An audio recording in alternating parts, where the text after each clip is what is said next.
இன்னைக்கு அம்மா வீட்டுக்கு வந்திருக்கேன். அம்மா வீட்டுக்கு வந்திருக்கேன் அப்படின்னு சொல்லலாம், வந்திருக்கோம் அப்படின்னு சொல்லலாம். அக்கா பின்னாடி வராங்க. நான் வந்து எங்க பொண்ணு வீட்டோட வந்துட்டேன். அரவக்குறிச்சி ஸ்ரீ மகா மாரியம்மன் கோவில் கும்பாபிஷேகம் நாளைக்கு நடக்குதுங்க. நாளைக்குன்னா 3ஆம் தேதி நடக்குது. நாங்கள் வந்து 2ஆம் தேதி ஞாயிற்றுக்கிழமையா இங்கே வந்துட்டு அம்மா வீட்டில் இருந்துட்டு நைட்டு ஹோமம்லாம் பார்த்துட்டு மறுநாள் கும்பாபிஷேகம் பார்த்துட்டு போகலாம் அப்படின்னு வந்திருக்கோம். அக்கா பின்னாடி வந்துட்டு இருக்காங்க. பூவெல்லாம் கரூர்ல இருந்தே வாங்கிட்டு வந்தேங்க. சரி அதையெல்லாம் நம்ம கட்டிடலாம் அப்படின்னு சொல்லி கட்டிட்டு இருக்கேன்.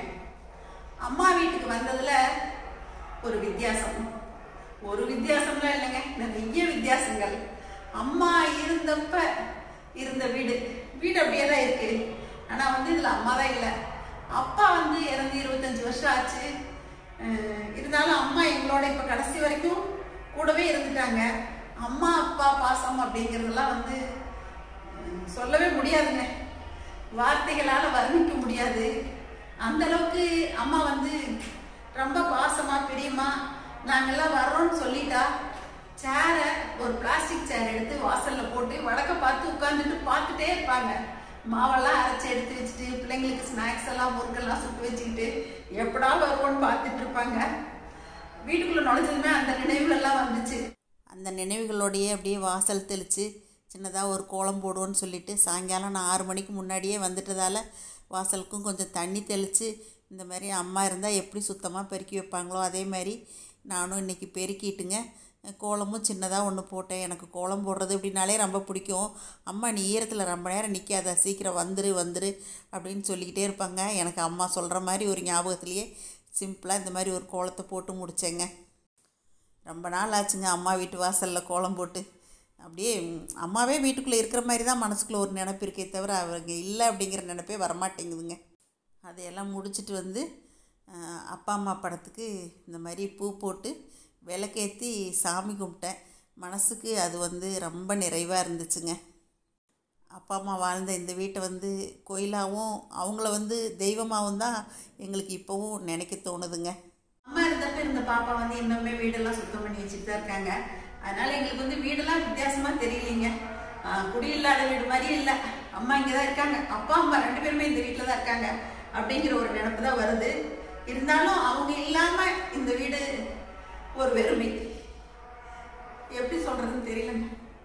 நானும் அக்காவும் நினைப்போம் இங்கே வந்து 1 நாள் 2 நாள் நம்ம அப்பப்போ இருந்துட்டு போகணும் அப்படின்னு எல்லாம் நினைப்போம். ஆனால் இந்த அம்மா இல்லாத இந்த வீட்டில் வந்து நமக்கு இருக்கிறதுக்கு மனசுக்கே ஒரு மாதிரியே இருக்குங்க.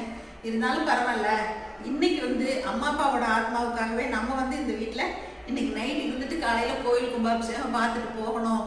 கண்டிப்பாக அம்மா இருந்தாங்கன்னா எப்படி திருப்திப்படுவாங்களோ அதே திருப்தி இப்போ அம்மாவோட ஆத்மாவுக்கு கிடைக்கும் அப்படின்னு நான் வந்து இதை முழுசா நம்புறேங்க.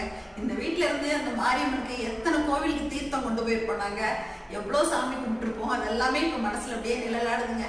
சின்ன பிள்ளைங்களா இருக்கும்போது நாங்களாம் எலிமெண்ட்ரி ஸ்கூல்ல இருந்து வரும்போதே அம்மா ஏதாவது வச்சிருப்பாங்க, காஃபி போட்டு ஏதாவது வச்சிருப்பாங்க, வந்தோடனே சாப்பிடுவோம். இல்லைன்னா சாதத்தை போட்டால் சாப்பிட்டுட்டு அந்த குடத்தை எடுத்துக்கிட்டு சொம்பு எடுத்துக்கிட்டு ஓடுவோம் ஆற்றுக்கு. எல்லாரும் செட்டு சேர்ந்து போவாங்க.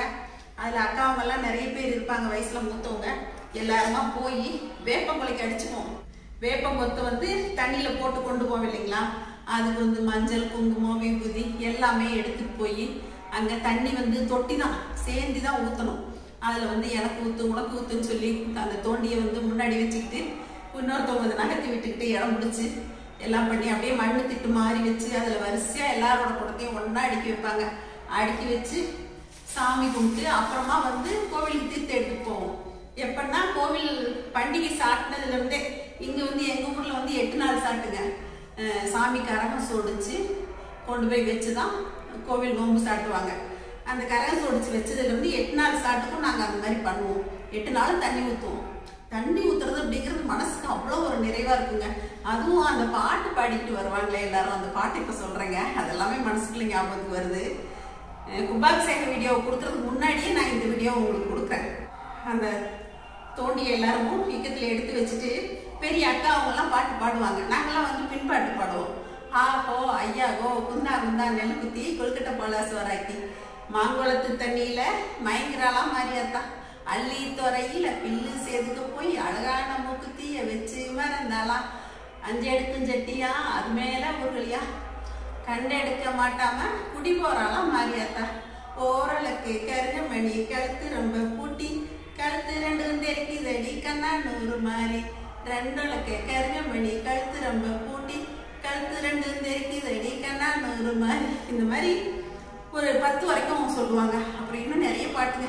எல்லாம் கோவில் போற வரைக்கும் எல்லாம் ஜாலியா பாடி சிரிச்சு சந்தோஷமா போயிட்டு அந்த கோயில்ல வந்து தீர்த்தத்தை கொண்டு போய் சாமிக்கு ஊத்திட்டு அதை வந்து அந்த கோயில்ல ஊத்திட்டு அப்பெல்லாம் சின்ன பிள்ளைங்களுக்கு நமக்கு ஒண்ணுமே தெரியாது. எனக்கு நீ குடி நான் குடின்னு சொல்லிட்டு அந்த குடத்துல வந்து ஒரு சொம்பு தீர்த்த அளவுக்கு வீட்டுக்கு கொண்டு வருவோம். வீட்டுக்கு கொண்டு வந்து செடிகளுக்கெல்லாம் இறைச்சி எல்லாருக்கும் கொடுத்து சந்தோஷப்பட்டு அதெல்லாம் வந்து அந்த நாட்கள்லாம் திரும்பி வராதுங்க. எனக்கு இன்னைக்கு மாரியம்மன் கோவில் கும்பாபிஷேகம் அப்படின்னோடனே இந்த நினைவுகள் எல்லாமே வருது. அப்புறம் கோயில் திருவிழா அன்னைக்கும் அப்படிதான் நாங்கள் எல்லாரும் வந்துடுவோம். அப்புறம் சின்ன வயசுல கொண்டாடின ஞாபகங்களும் வருது. அம்மா வந்து மாவிளக்கு போட்டு வடிசோறுன்னு சொல்லிட்டு இங்கேயே பொங்கல் வச்சு சாமிக்கு கொண்டு போய் படைச்சு எல்லாருமா சேர்ந்து சாமி கும்பிட்டுட்டு வருவோம். அக்கா நாங்கள் தம்பி வீட்டுக்கு கட்டினதும் இங்கே எங்கள் சொந்தம் தாங்க, மாமா வீடு அப்படிங்கிறதால எல்லாருமா அந்த நோம்பு அன்னைக்கு எல்லாம் எங்கள் பொண்ணுங்க அக்கா பொண்ணு எல்லாருமே இங்கே தான் இருக்கும். ரொம்ப சந்தோஷமா இருக்கும். எங்கள் தம்பி பொண்ணுங்க எல்லாருமா ஜாலியாக சிரிச்சு பேசி எல்லாரும் உட்காந்து அந்த நாள் அந்த நினைவுகள்லாம் வந்து மாறாதுங்க. எங்கள் மாமா தாய் மாமா இங்கே தான் இருந்தார். மாமா பண்டிகைன்னா எங்களெல்லாம் ஒரு நாள் வீட்டுக்கு கூப்பிடுவாங்க. அவங்க வீட்டில் விருந்து வைக்கிறதுல மாமாவுக்கு அப்படி ஒரு சந்தோஷங்க. நாங்கள்லாம் எல்லாரும் அங்கேயும் போய் சாப்பிட்டுட்டு வருவோம். காலையில் அந்த தீர்த்தம் கொண்டு வருவாங்க. காலையில் வந்து கொடுமுடி இல்லைன்னா இங்கே ராஜபுரம் ஆற்றுல அமராவதி ஆற்றுல போய் தீர்த்தம் கொண்டு வருவாங்க. அந்த தீர்த்தத்தை பார்க்கறதுக்கு முன்னாடி போய் நிற்போம், மாடியில் போய் நின்று வேடிக்கை பார்ப்போம். அந்த தீர்த்தம் பார்க்க போகிறதுக்குள்ளேயே இங்கே வந்து காலையில் டிஃபனை குருமா வச்சு சட்னி வச்சு வடை சுட்டு எல்லா வேலையும் பார்த்துட்டு அதெல்லாம் சந்தோஷமான நாட்கள்ங்க. திரும்பியே வராது. இதெல்லாம் இன்னைக்கு உங்க கூட ஷேர் பண்ணிக்கணும்னு தோணுச்சுங்க. எனக்கு வந்து இன்னைக்கு உடம்பு முடியல, வீசிங். காலையில் வந்து கரூரில் டாக்டர்கிட்ட போய் ட்ரிப் போட்டுட்டு ஐவி இன்ஜெக்ஷன் போட்டுட்டு தான் இன்னைக்கு நான் இங்கே வந்தேன். அதுக்கப்புறம் டாக்டர்கிட்ட கேட்ட தலைக்கு பிடிக்கலாமான்னு உடனே காய வச்சிருக்கேன் அப்படின்னாங்க.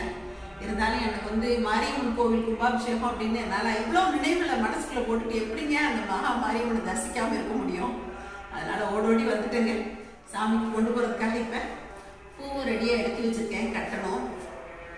அப்புறம் இன்னொரு விஷயங்க, என்னுடைய ஆத்மார்த்தமான அக்கா அக்கான்னா என்னோட அவங்க வந்து வயசு கூட தான். அக்காவுக்கு இப்போ 75 வயசு ஆகுதுங்க.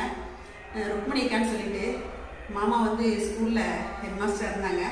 நாங்கள்லாம் சின்ன பிள்ளைங்கள இருந்தப்ப எங்களையெல்லாம் கூப்பிட்டு அக்கா கூட்டாஞ்சோறு ஆக்கிட்டு விளையாடுவாங்க. அப்புறந்தே அக்கா மேலே தடி பாசங்க இன்னைக்கு வரைக்கும் தொடருது.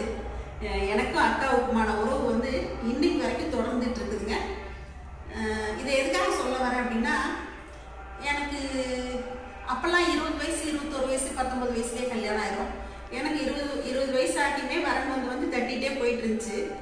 அப்போ அக்கா வந்து எனக்காக வேண்டிக்கிட்டாங்க. அவங்க வேண்டினது எனக்கு கூட தெரியாது.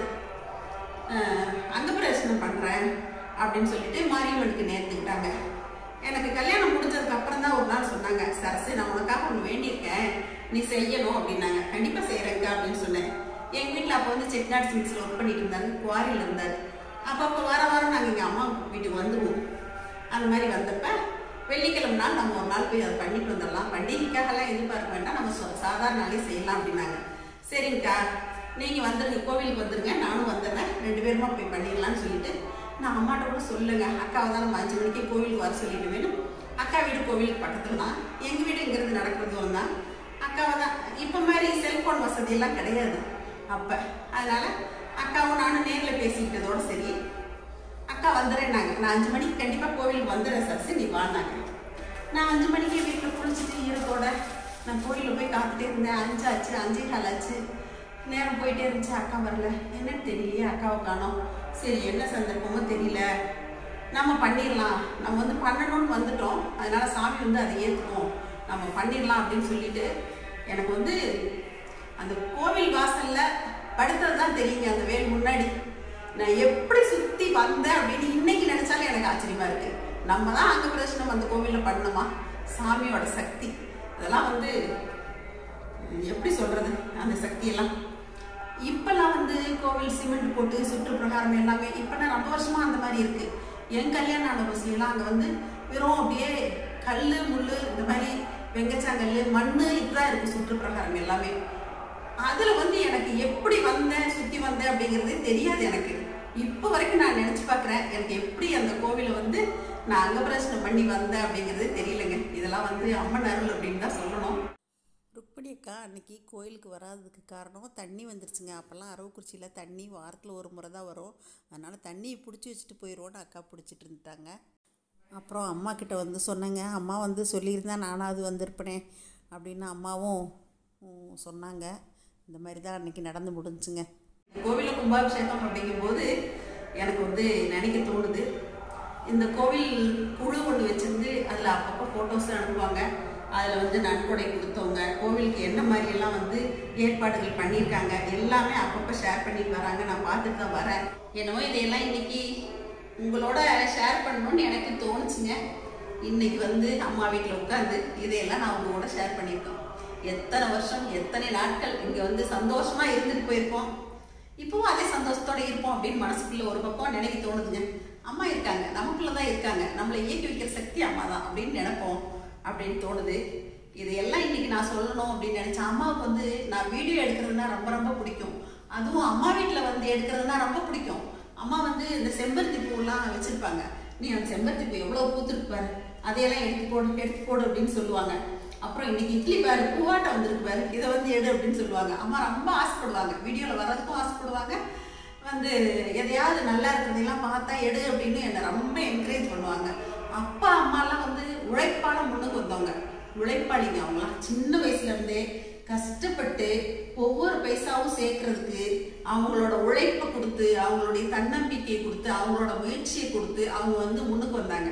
அவங்க சொல்லி கொடுத்த பாடம் தான் இன்னைக்கும் நான்லாம் வந்து இந்த அளவுக்கு ஓடிட்டு இருக்கேங்க.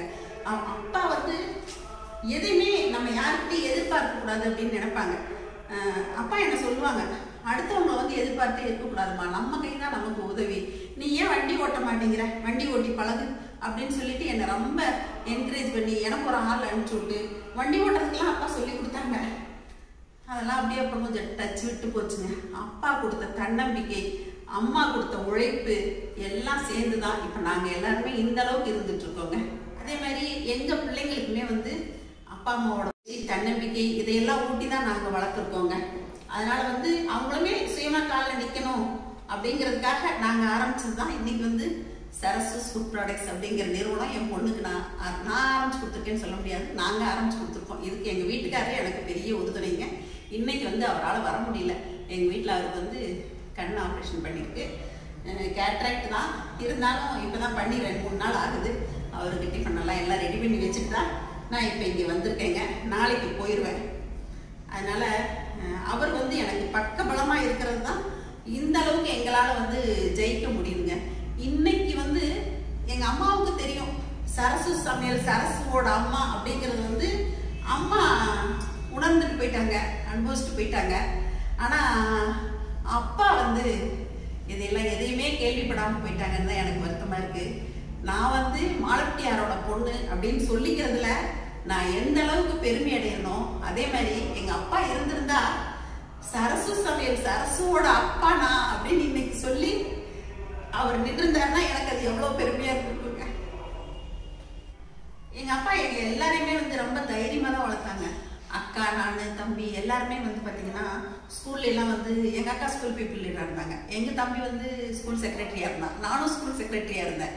இந்த மாதிரி எல்லாத்துலேயுமே பேச்சு போட்டி, மாறுவேட போட்டி, கட்டுரை போட்டி, இந்த மாதிரி இதுலாம் எல்லாத்துலேயுமே நாங்கள் எல்லாருமே வந்து ரொம்ப இன்ட்ரெஸ்டாக கலந்துக்குவோம். என் அக்கா வந்து ஆல்ரவுண்டர்னு கூட சொன்னாங்க. எங்கள் அக்கா வந்து ஸ்பீச் மட்டும் இல்லை, அவங்க ஸ்போர்ட்ஸ்லேயுமே ரொம்ப ஆக்டிவாக இருப்பாங்க. எல்லா ரேஸ்லேயுமே அக்கா வந்து ஃபஸ்ட்டு வருவாங்க. அப்போல்லாம் அந்த ரிலே ரேஸு, த்ரோபாலு, டெனிக்காய்ட்டு எல்லாத்துலேயுமே அக்கா வந்து ஃபஸ்ட்டு வருவாங்க. நான் வந்து ஸ்போர்ட்ஸ்லாம் கலந்துக்க மாட்டேங்க. ஆனால் வந்து ஸ்பீச்சு, கட்டுரை இது எல்லாமே நான் வந்து ப்ரைஸ் வாங்குவேன். எல்லா டீச்சர்ஸுமே வந்து அப்ரிஷியேட் பண்ணுவாங்க. ரொம்ப சந்தோஷமாக இருக்கும் நமக்கு. நாங்கள் வந்து இந்த வீட்டில் பிறந்து வளர்ந்து இன்னைக்கு நாங்கள் எங்கள் பிள்ளைங்களுக்கு தாயாகி பேர குழந்தைங்க எடுத்து எத்தனை இருந்தாலும் அம்மா வீடு தாங்க, சொர்க்கங்க. அது வார்த்தைகளால் வர்ணிக்க முடியாது. நான் உங்கள்கிட்ட பேசிக்கிட்டேன். இப்போ இவ்வளோ பூ கட்டிட்டேங்க கோவிலுக்கு கொண்டு போகிறதுக்கு. இன்னும் கொஞ்சம் பூ இருக்கு கட்டணும். இப்போ அக்காவும் வந்துட்டாங்க. இந்த மலரும் நினைவுகள் எல்லாத்தையுமே இன்னைக்கு உங்க கூட ஷேர் பண்ணிக்கணும்னு தோணுச்சுங்க. யார்கிட்டயாவது நம்ம மனசுல இருக்கிறத மனசு விட்டு பேசினா நல்லா இருக்கும் இல்லைங்களா? ஒருத்தர்கிட்ட பேசுறதை விட நான் இன்னைக்கு 1000 பேர்கிட்ட 1,00,000 பேர்கிட்ட இறைவன் எனக்கு தேடி கொடுத்த உங்ககிட்ட இன்னைக்கு நான் இது எல்லாத்தையுமே நான் ஷேர் பண்ணியிருக்கேங்க. இப்போ பேசிட்டே இவ்வளோ பூவும் கட்டிட்டேன். இப்போ அக்கா வந்துட்டாங்க, நாங்கள் கோயிலுக்கு போயிட்டு வந்துடுறேங்க. எவ்வளோ பூ நம்ம கடையில் வாங்கினாலும் நம்ம கையால் அதை வாங்கி தொடுத்து கொண்டு போகிறது மனசுக்கு திருப்தியாக இருக்கு இல்லைங்களா? எனக்கு இது மாதிரி இன்னைக்கு ஹோமத்துக்கு கொஞ்சம் உதிரி பூவாகவும் எடுத்துக்கலான்னு இருக்கேன். கொஞ்சம் கட்டின பூவும் அம்மனுக்கு எடுத்துக்கிட்டேங்க. இப்போ எங்கள் பொண்ணு ஃபோன் பண்ணிட்டாங்க, அவங்க கோவிலுக்கு வராங்களா, எங்கேயும் வர சொல்லிட்டாங்க. இப்போ இந்த பூவெல்லாம் எடுத்துக்கிட்டு கோயிலுக்கு போயிட்டு வந்துட்டு மறுபடியும் பார்க்குறேங்களா. இப்போ நானும் அக்காவும் கோவிலுக்கு கிளம்பிட்டோங்க. வீட்டிலேருந்து போகிற வழியில் மரகதக்கா அவங்க தம்பி ஒய்ஃபு எல்லாம் உட்காந்துருந்தாங்க. நம்மளை பார்த்து நலம் விசாரித்தாங்க. நாங்களும் அவங்கக்கிட்ட பேசிட்டு கிளம்பினோங்க. இந்த காம்பவுண்ட் வால் வச்ச வீடு வந்து மறக்க முடியாத வீடுங்க. நானும் அக்கெல்லாம் வந்து ஜமிலா டீச்சர்னு ஒருத்தவங்க இருந்தாங்க எலிமெண்ட்ரி ஸ்கூலில் படிக்கிறப்ப. அவங்கக்கிட்ட டியூஷனுக்கு போனேன். அந்த நாட்களெல்லாம் அக்காவும் நானும் பேசிக்கிட்டு இப்போ கோவில் எல்லைக்குள்ளே வந்துட்டேங்க. வரும்போதே தெரிஞ்சவங்கள ஒருத்தராக பார்க்க நேர்ந்துச்சு. கமலாத்தக்கா, இவங்க டாக்டர் வீட்டு ராணிக்கா, மணிக்கா எல்லாரையும் பார்த்து நானும் அக்காவும் பேசிட்டு யாகசாலையில் போய் சாமி கும்பிட்டுட்டு அப்புறம் சாப்பிட போனோங்க. யாகசாலையில் கொண்டு போய் நம்ம கொண்டு போன பூவை கொடுத்துட்டு அதுக்கப்புறமா அங்கேயே சாமி கும்பிட்டுட்டு அன்னதானத்தில் போய் நாங்கள் சாப்பிட்டோங்க. சாப்பிட்டுட்டு யாகசாலை பொருட்கள்லாம் இந்த மாதிரி எடுத்து வச்சுருந்தாங்க. இதையெல்லாம் பார்த்துட்டு நானும் அக்காவும் வீட்டுக்கு கிளம்பிட்டோங்க. அதுக்கப்புறம் இந்த இடத்துல நான் நிற்கிறேன் இல்லைங்களா, இதுதான் வந்து ஒரு காலத்தில் டெலிஃபோன் எக்ஸ்சேஞ்ச் ஆஃபீஸாக இருந்துச்சு. நாங்கள் வீட்டுக்கு போகிற வழியில் ஒரு 10 கனெக்ஷன் தான் அரவக்குறிச்சியில் வாண்டடாக இருந்துச்சுங்க. ஆனாலும் அப்பா அதுக்கும் அசராமல் முயற்சி எடுத்து இந்த இடத்துல ஒரு டெலிஃபோன் எக்ஸ்சேஞ்ச் அப்பா முயற்சியால் தாங்க வாங்கினாங்க. இந்த இடத்த பார்த்த உடனே அந்த ஞாபகமெல்லாம் மனசில் வருதுங்க. இந்த மாதிரி தான் நானும் அக்காவும் கோயிலுக்கு போயிட்டு யாக பூஜையெல்லாம் பார்த்துட்டு வீட்டு வந்து சேர்ந்தோங்க. கோவிலுக்கு மகா மாரியம்மன் கோவிலுக்கும் போயிட்டு யாகசாலையெல்லாம் எல்லாத்தையும் பார்த்துட்டு யாகசாலை பூஜையிலையும் கொஞ்சம் நேரம் இருந்துட்டு அன்னதான நிகழ்வுல போய் நல்லா திருப்திகரமாக சாப்பிட்டுட்டு சாம்பார், ரசம், பொரியல், ஒரு ஸ்வீட்டோட சாப்பாடுங்க. அதையும் சாப்பிட்டுட்டு மறுபடியும் கோவில் உட்பிரகாரம், மாரியம்மன் கோவில் கும்பாபிஷேகம் நடக்குது இல்லைங்களா, உட்பிரகாரம் எல்லாத்தையுமே சுற்றி பார்த்துட்டு ரொம்ப நல்லா பண்ணியிருக்காங்க. நிறைவாக இருந்துச்சு கோவில் எல்லாமே. பூஜைகளும் நல்லா திருப்தியாக பண்ணாங்க. அந்த கோவில் உட்பிரகாரத்தில் நம்ம போனப்ப நமக்கு வந்து யாகசாலை பூஜை பொருட்கள் எல்லாமே அங்கே வச்சுருந்தாங்க. அந்த பூஜை பொருளை கொண்டு வர பாக்கியமும் நமக்கு கிடைச்சிது. அதையும் கொண்டு வந்து யாகசாலையில் சேர்த்துட்டு பூனம்பட்டி ஆதீனம் ஐயா வந்திருந்தாங்க.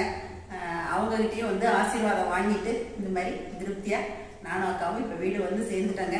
இன்னைக்கு அம்மா வீட்டுக்கு ரொம்ப நாளைக்கு அப்புறம் வந்த நிகழ்வுகளை உங்கள் கூட எல்லாருக்கூடையும் இன்னைக்கு ஷேர் பண்ணிக்கிட்டது ரொம்ப ரொம்ப சந்தோஷமாக இருக்குங்க.